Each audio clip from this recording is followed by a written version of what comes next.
Iniisip ko, ang dami-dami naman nating hydrilla. Bakit kaya hindi ko na lang gamitin? Wala namang masyadong bumibili. Alam ko na, lagay natin sa 100 gal to. Hi guys, Vince here and welcome back to Drip. Ganito lang yung gagawin ko dun sa ating hydrilla. So, lalagyan ko lang siya ng lava ring sa dulo. Tapos, itatali natin siya ng goma. Tapos, mapapansin nyo na lulubog pa rin naman siya. Walang problema. Itong part na to, yung bottom part na yun yung ilulubog natin sa sand para hindi siya makikita. Gagawin ko lang to, ilalagay ko lang sa 100 gallon, tapos papakita ko sa inyo after. Ganito naman yung magiging itsura niya dun sa tank. So, pupunuin natin yung buong likod na yan ng puro hydrilla para maganda siya tingnan. Natapos ko na po yung first layer ng ating hydrilla. This is how our tank looks like right now.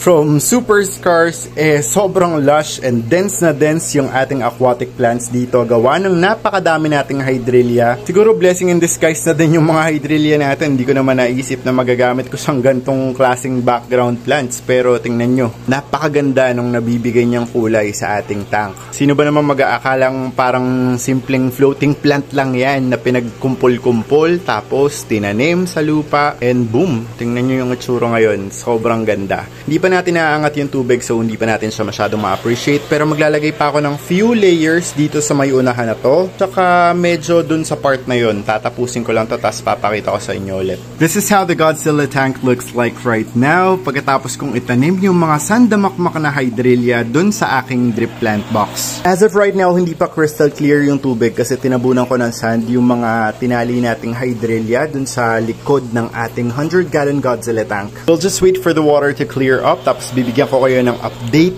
dito sa ating napakagandang tank na yun. After 1 hour, ito na yung itsura ng ating 100 gallon Godzilla tank. Crystal clear na siya and kitang-kita nyo na yung mga tinanim nating hydrilla dito. Napakaganda talaga ng kinalabasan. I really love it. Sinasabi ko sa inyo, I never thought na ganito kaganda yung ibibigay na dating ng hydrilla dito sa ating tank. Nabuhay ulit yung 100 gal natin guys, grabe. Kayo ba, anong favorite nyong aquatic plant na tinatanim dun sa mga aquascape nyo? Let me know in the comment section.